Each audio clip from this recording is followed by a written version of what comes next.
Indah berbalam si awan petang berarak di celah pepohon ara. Pemanis kalam selamat datang. Awal bismillah pembuka bicara. Bismillahirrahmanirrahim. Assalamualaikum warahmatullahi wabarakatuh. Ahli panel dan sidang hadirin yang dirahmati Allah sekalian. Syukur kehadrat ilahi dengan limpah kurnianya dapat lagi kita bersua pada hari yang indah ini kembali. Saya, Aisyah Syahira binti Muhammad Rizah, selaku moderator kita pada hari ini bergandingan dengan dua orang ahli panel yang tidak asing lagi akan membahaskan tentang suatu isu yang kian membimbangkan oleh setiap lapisan masyarakat. Semoga kita memperoleh manfaat daripada pembahasan yang akan diutarakan sebentar nanti insya-Allah. Hadirin yang dirahmati Allah sekalian, sebelum kita membuka tirai, forum kita pada hari ini, eloklah kita berkenalan dengan dua orang ahli panel kita terlebih dahulu. Baiklah, mari saya memperkenalkan ahli panel kita yang pertama yang dinanti-nantikan oleh penonton iaitu Saudari Nolela Manzil binti Ahmad atau lebih dikenali sebagai Lela. Apa khabar Saudari Lela? Alhamdulillah, khabar baik saudari Aisyah. Bagaimana pula dengan khabar saudari? Sihat-sihat saja? Syukur Alhamdulillah saya sihat sahaja. Seterusnya, marilah kita berkenal-kenalan dengan seorang lagi ahli panel kita iaitu Saudara Muhammad Faris bin Muhammad Safi'i. Apa khabar saudara? Syukur Alhamdulillah, saya sihat saja. Wah, tampaknya kesemua ahli panel kita pada hari ini kelihatan berseri-seri dan terlihat tidak sabar untuk berkongsi ilmu bersama. Ingin saya mengutarakan kembali topik forum kita pada kali ini ialah cabaran akidah semasa berkaitan fahaman liberalisme dan pluralisme. Sebelum forum kita pada hari ini diteruskan dengan lebih terperinci lagi, izinkan saya untuk menyelami isu-isu yang akan dibincangkan di forum kita terlebih dahulu. Fokus utama kita dalam forum ini ialah berkaitan dengan kebimbangan semasa yang semakin meningkat tentang isu-isu yang berleluasa di negara kita, iaitu liberalisme dan pluralisme. Sidang penonton sekalian, adakah kita cukup memberi perhatian kepada isu sesama Islam? Jadi, marilah kita melangkah lebih jauh dalam memahami apa itu liberalisme dan pluralisme. Liberalisme ialah fahaman yang liberal, iaitu fahaman atau pendirian yang inginkan demokrasi serta kebebasan dalam bidang ekonomi. Fahaman ini telah mula bergiat aktif kembali pada zaman Eropah dengan beberapa pelopor iaitu Niccolo Machiavelli. Niccolo Machiavelli ini juga telah mengarang buku berkenaan ideologi liberalisme. Marilah kita melihat pula apakah erti fahaman pluralisme. Definisi bagi pluralisme ialah merupakan konsep yang luas tentang penerimaan agama yang pelbagai. Manakala menurut di Oxford English Dictionary, pluralisme difahami sebagai suatu teori yang menentang kekuasaan negara monolitis dan sebaliknya mendukung desentralisasi dan autonomi untuk organisasi-organisasi utama. Hadirin yang dihormati Allah Subhanahu Wa Taala sekalian, daripada kita membuang masa lagi, marilah kita membuka tirai perbincangan kita pada hari ini dengan sedikit ulasan daripada panel pertama kita iaitu Saudari Lela berkaitan fahaman liberalisme. Dipersilakan saudari. Terima kasih kepada Tuan Moderator Aisyah atas soalan yang diajukan tersebut kepada saya. Pada pandangan saya, tidak dapat dinafikan lagi akhir ini kita kerap menyaksikan pelbagai perkembangan Islam liberal yang cukup membimbangkan, termasuklah yang digambarkan sebagai fenomena Islam bashing. Sebagai contoh, Islam dimitoskan sebagai agama kekerasan yang mengajarkan terorisme. Oleh itu, agama Islam seringkali dipersalahkan tatkala berlakunya insiden gangguan keselamatan. Pada waktu yang sama, dalam kelompok masyarakat Islam itu sendiri muncul pelbagai variasi pemikiran yang mengelirukan. Okay. Terdapat idea-idea yang dipakej dan diperlihatkan sebagai produk wacana keintelektualan yang mengundang kontroversi dan dapat melemahkan imej serta perpaduan umat Islam sama ada idea-idea ini memakai label liberal atau tidak. Yang dikhawatirkan ialah terhakisnya hakikat Islam sebenar apabila Islam cuba disekularkan, dimanusiakan, dirasionalkan serta direlatifkan sehingga hilangnya tawabit, prinsip asas, mutlakat, hal-hal yang tetap, mutlak dan muktamad, mukaddas atau kekudusannya. Kebimbangan ini disuarakan oleh penulis-penulis seperti Siddiq Fadil dan Khalif Muammar III. Misalnya, mereka juga menyuarakan apakah memang ada semacam projek memerangi Islam menerusi projek intellectual crusade, converting the Muslim dan converting Islam supaya tercipta seakan-akan Islam versi baru. Bertepatan dengan firman Allah Subhanahu wa Ta'ala di dalam Al-Quran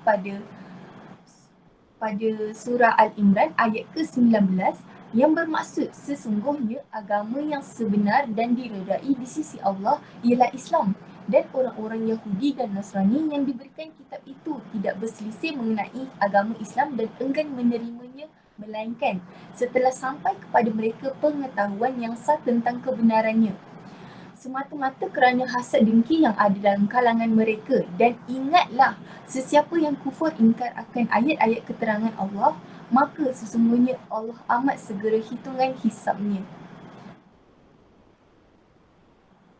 Masya Allah, kerana apabila melihat ramai orang yang cuba untuk memusuhi agama Islam, sedangkan agama kita ini merupakan agama yang indah sekali. Sedangkan dalam ayat Al-Quran sendiri menyatakan dalam surah Al-Imran yang bermaksud, sesungguhnya agama di sisi Allah adalah agama Islam.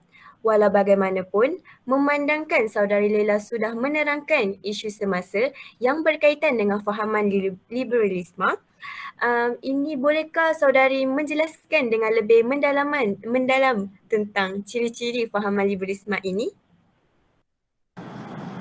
Sudah tentu Tuan Moderator yang anggun lagi cantik dan menawan. Hadirin yang dirahmati sekalian, liberalisme mempunyai beberapa aliran yang berlainan namun masih bertapak kepada asas yang sama iaitu kebebasan. Dalam fahaman liberalisme, terdapat 4 aliran utama iaitu liberalisme politik, liberalisme sosial, liberalisme ekonomi dan liberalisme agama. Liberalisme politik menekankan perjanjian sosial dengan mempertimbangkan rakyat sebagai tujuan dan matlamat utama politik, seperti menekankan kedaulatan undang-undang dan demokrasi liberal. Liberalisme budaya pula menekankan kepada cara hidup dan perasaan hati termasuklah kebebasan seksual, kebebasan agama dan pemahaman. Secara mudahnya, liberalisme budaya menolak peraturan dan undang-undang kerajaan atau badan berkanun yang bertanggungjawab menyekat kebebasan dalam mengamalkan cara hidup bebas dalam semua aspek. Liberalisme ekonomi atau juga dikenali sebagai liberalisme klasikal ataupun Manchester, fahaman ini menyokong dan merupakan asas kepada ekonomi kapitalis. Manakala liberalisme sosial pula berkait rapat dengan kesamarataan antara semua rakyat terutamanya pelajaran, peluang pekerjaan dan perlindungan.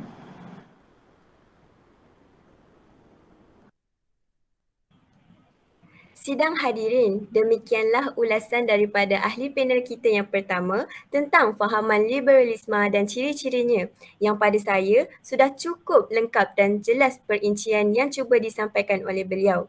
Seterusnya, saya ingin mengalihkan perhatian penonton forum kita pada hari ini kepada ahli panel kita yang seterusnya iaitu Saudara Muhammad Faris dengan mendengar sedikit ulasan daripada beliau tentang fahaman pluralisme.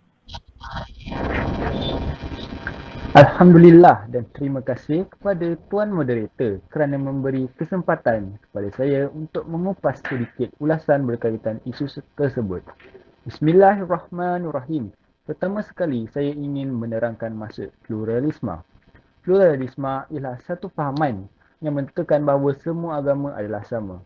Ia adalah satu bentuk toleransi agama di mana agama apa-apa pun dalam pandangan fahaman ini hanyalah merupakan jalan yang berbeza untuk menuju titik kebenaran yang sama. Oleh itu, tidak boleh ada dakwaan kebenaran dari mana-mana agama bahawa agama mereka lah yang paling benar, dan juga tidak boleh ada dakwaan bahawa keselamatan sebenar dari siksa neraka hanya diperoleh apabila memeluk agama tertentu sahaja. Menurut fahaman ini, agama yang ada hanyalah jalan yang berbeza menuju titik kebenaran yang sama. Maka semua agama pasti akan menghantar ahli atau pemeluknya menuju ke syurga. Dari idea pluralisme inilah maka lahir pelbagai gagasan, usaha ke arah mewujudkan toleransi beragama, seperti dialog antara agama, doa, perayaan dan sebagainya. Pluralisme merupakan istilah yang berbunga-bunga dan penuh dengan janji. Janji tentang kehidupan damai dan rukun antara masyarakat yang berbeza-beza terutama pada agama, aliran kepercayaan, ras, etnik, kelas sosial dan kelas ekonomi. Islam yang pada dasarnya sudah memiliki sumber asas termasuk masalah tauhid dan realiti sejarah yang menjadikannya bangunan agama yang kukuh, yang tidak boleh dirobohkan atau disamarkan keberadaannya. Indahnya, niat baik pengusung pluralisme agama ternyata menjadi kontroversi besar jika dipandang dari sudut Islam. Maaf mencela saudara, bolehkah saya tahu apakah aspek yang menjadi fahaman pluralisme ini tidaklah wajar diikuti oleh masyarakat? Ya, semestinya. Meniti ke jendela yang lain, aspek yang boleh kita dapati dalam pluralisme ini ialah mempunyai satu gerakan yang terancang yang berlindung di bawah gerakan-gerakan seperti global ethics, human rights, interfaith dialogue atau dialogue of faith dan civilization dialogue. Pluralisme ini mempunyai jaringan luas hampir di seluruh dunia, termasuklah Malaysia, dan telah lama berakar umbi di Indonesia. Agama ini merupakan suatu serangan mental dan penjajahan pemikiran yang berbahaya terhadap Islam serta penganutnya.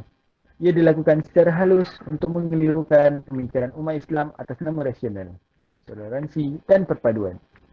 Terdapat juga elemen fahaman Islam liberal, sekularisme, rasionalisme, penolakan terhadap otoriti keagamaan, longgar dalam perbahasan mengenai hakikat kebenaran sesuatu agama dan sentiasa cuba menyamaratakan ajaran-ajaran agama yang berbagai. Ia juga mempromosikan nilai-nilai barat dengan berselindung di sebalik slogan dan penekanan yang terminologi universal values. Good values, shared values, positive values, normal values dan istilah-istilah yang lunak didengari. Agama ini juga menanamkan bibit kekeliruan dan ketidakpastian dengan menggunakan moto yang kelihatan baik dan muluk seperti one got different ways, unity in diversity dan lain-lain lagi. Hal ini dapat memisahkan nilai daripada agama dengan menyatakan nilai sejagat atau universal dalam mengatasi kebaikan dengan menyatakan nilai sejagat atau universal dalam mengatasi kebaikan nilai agama, dan ini menindakkan peranan agama dalam kehidupan seseorang. Apabila fahaman ini menyatakan nilai-nilai yang diterima majoriti itu adalah satu kebaikan, maka ia sebenarnya menolak otoriti agama, kesahihan agama dan kesalahan agama. Agama ini memperjuangkan kebebasan mengeluarkan pendapat dalam beragama. Kononnya setiap orang berhak untuk memberikan pandangan, walaupun pandangan itu sebenarnya bertentangan dengan agama atau pandangan itu boleh menyakiti penganut agama lain. Metodologi yang digunakan mereka iaitu relativisme, iaitu dengan menyatakan bahawa kebenaran adalah relatif dan tidak boleh didakwa mana-mana pihak, yang bertujuan kononnya memberi kebebasan yang mutlak dalam mengeluarkan pendapat dalam agama masing-masing. Jika kebenaran adalah relatif, maka agama juga bermakna bukanlah sesuatu yang benar atau tidak mutlak. Sekalon terima kasih saya ucapkan kepada saudara Muhammad Faris atas perkongsian itu tadi, berhubung dengan fahaman pluralisme dengan lebih mendalam lagi. Terdapat beberapa persoalan yang menjadi buah fikiran saya ketika ini, iaitu golongan liberalisme ini sedikit sebanyak telah menyebabkan ramai anak muda mula terjebak dan terikut-ikut dengan aktiviti mereka. Gejala ini sangat memberi kesan kepada pelbagai pihak. Kegiatan dan aktiviti yang mereka lakukan amatlah memalukan kerana diisi dengan budaya hedonisme yang melampau. Pernahkah kita terfikir apakah kesan-kesan yang terpaksa kita hadapi akibat daripada isu liberalisme dan pluralisme? Untuk menjawab persoalan ini, saya mohon penjelasan daripada ahli panel kita yang pertama, iaitu saudari Nolela, tentang persoalan apakah faktor gejala liberalisme dan pluralisme yang terhadap masyarakat. Baiklah, terima kasih atas soalan yang ditanya. Pengaruh fahaman liberal lebih berbahaya dari diayah musuh Islam yang nyata kerana diayah mereka datang dari kalangan umat Islam tersendiri. Golongan Islam liberal ini tidak menzahirkan diri sebagai orang yang menolak agama, namun berselindung di sebalik gagasan mengkaji semula agama, mentafsir semula Al-Quran, menilai semula syariat dan hukum-hukum fiqh Islam. Mereka menolak segala tafsiran yang dianggap lama dan kolot mengenai agama. Bagi mereka, agama hendaklah disesuaikan dengan realiti semasa, sekalipun terpaksa menafikan hukum hakam dan peraturan agama yang telah disabit dengan nas syarak dan secara qat'i.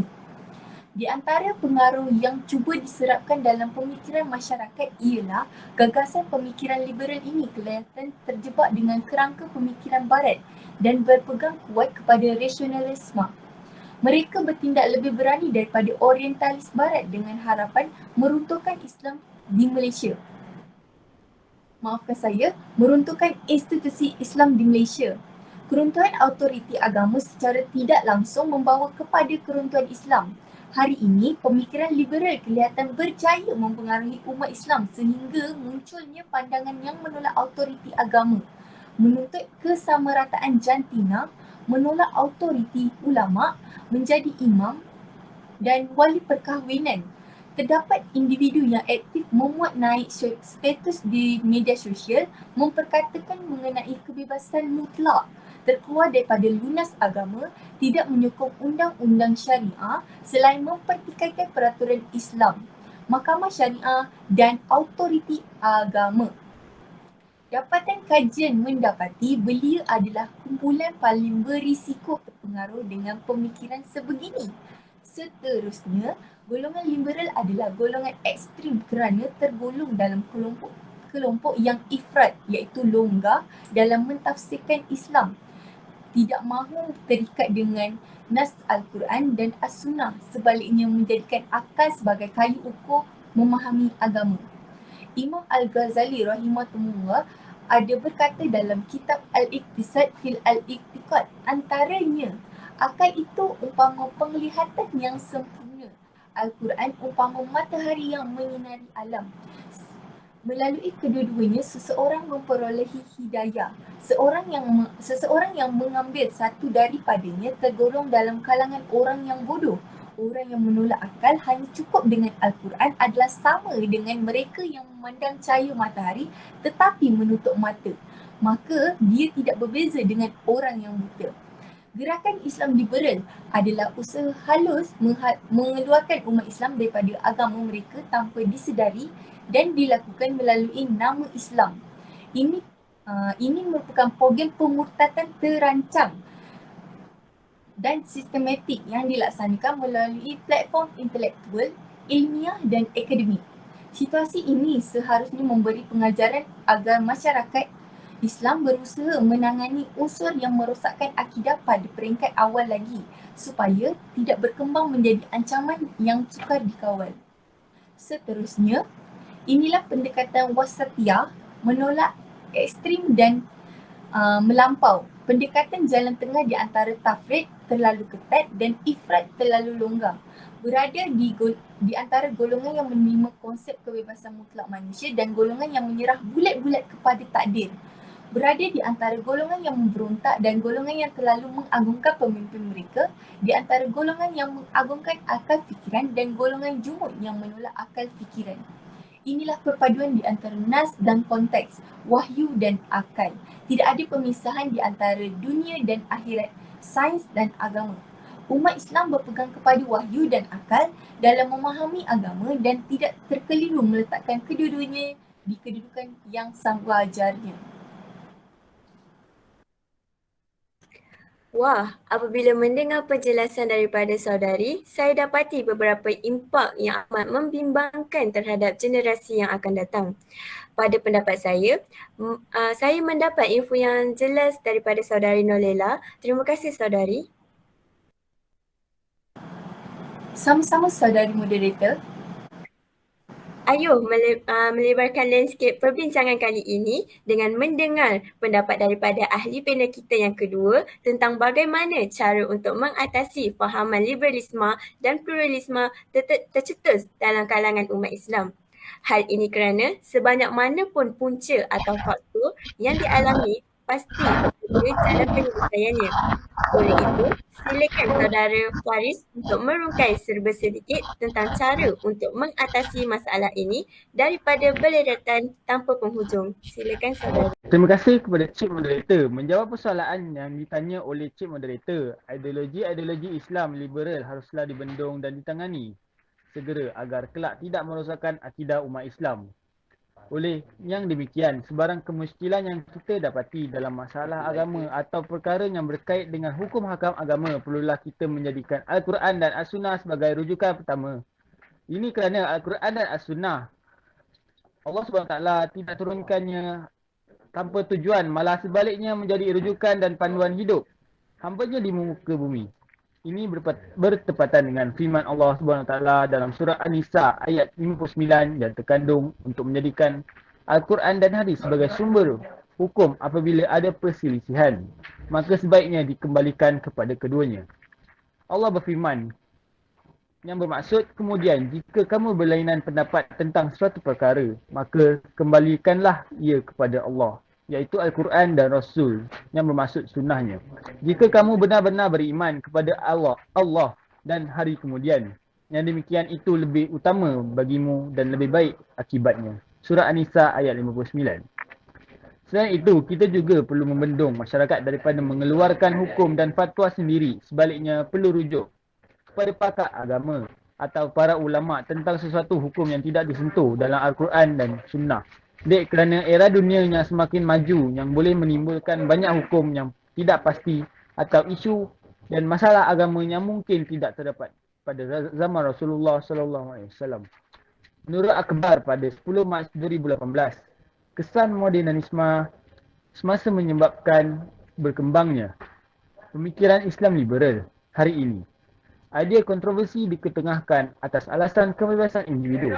Terdapat individu yang aktif memuat naik status di media sosial memperkatakan mengenai kebebasan mutlak terkeluar daripada lunas agama, tidak menyokong undang-undang syariah selain mempertikaikan peraturan Islam, mahkamah syariah dan autoriti agama. Suruhanjaya Komunikasi dan Multimedia Malaysia (SKMM) hendaklah menyekat laman sosial yang bertentangan dengan ajaran Islam dan hukum syarak. Mana-mana individu yang berpegang pada fahaman liberalisme dan pluralisme agama hendaklah bertaubat dan kembali ke jalan Islam. Seterusnya, peranan penting golongan para ulama dan ahli intelektual dalam mendidik dan membuka mata masyarakat Islam terhadap fahaman dan ideologi liberalisme. Mereka harus lebih berani tampil ke hadapan dan memberi kesedaran kepada masyarakat sekeliling dengan lebih agresif dalam usaha menghapuskan ideologi liberal sebagai contoh di platform media sosial. Golongan ini juga berperanan menggiatkan aktiviti penyelidikan ilmu dan program tadabbur Al-Quran. Tambahan lagi, mereka harus merumuskan dasar-dasar penting dalam nilai Islamisasi berpandukan syariah yang meliputi ekonomi dan melindungi nilai-nilai moral masyarakat.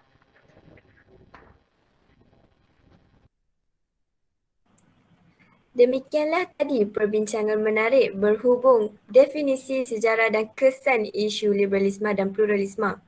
Terima kasih saya ucapkan kepada kedua-dua ahli panel kita pada hari ini kerana sudi hadir dan sudi menyuarakan pendapat masing-masing. Moga apa yang kita dapat hari ini memberikan sedikit pencerahan dan input yang bermanfaat kepada kita. Nampaknya masa amat mencemburui kita.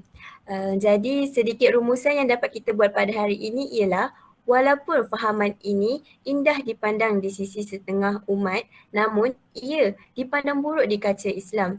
Dari segi pengetahuan saya sendiri, Kerajaan Negeri Selangor telah meletakkan fatwa pada 31 hari bulan Julai 2014 mana-mana bahan terbitan yang berunsurkan pemikiran fahaman liberalisme dan pluralisme hendaklah diharamkan dan boleh dirampas. Oleh itu, isu ini dianggap serius sehinggakan kerajaan meletakkan undang-undang terhadap sesiapa yang melakukannya. Tambahan, di zaman langit terbuka dan masyarakat banyak menghabiskan masa di rumah melayari media sosial lantaran Perintah Kawalan Pergerakan, anasir-anasir pemikiran songsang sangat mudah menerobos masuk dalam minda umat Islam. Satu-satunya benteng kukuh bagi mendepani cabaran ini adalah pertahanan ilmu yang diperkuatkan dengan benteng akidah. Jadi, umat Islam wajib mendalami ilmu berkaitan asas-asas agama ditambah dengan ilmu yang memperkenalkan syubhat-syubhat musuh Islam. Maka, dengan kelengkapan ilmu ini, masyarakat Islam tidak akan mudah dimomok-momokkan dan ideologi-ideologi sesat yang boleh menghakiskan keimanan dan merosakkan akidah. Oleh itu, sebelum kami mengundurkan diri, saya ucapkan terima kasih kepada hadirin yang sudi hadir untuk acara forum kita pada hari ini. Terimalah serangkap pantun dan indah daripada saya. Tuailah padi antara masak, esok jangan layu-layuan. Intailah kami antara nampak, esok jangan rindu-rinduan. Yang baik datang dari Allah, yang buruk datang dari diri saya sendiri. Salam hormat sehingga kita bertemu lagi. Akhir kata, orang putih, orang Pakistan, terima kasih, syukran jazilan. Wabillahi taufiq wal hidayah. Wassalamualaikum warahmatullahi wabarakatuh.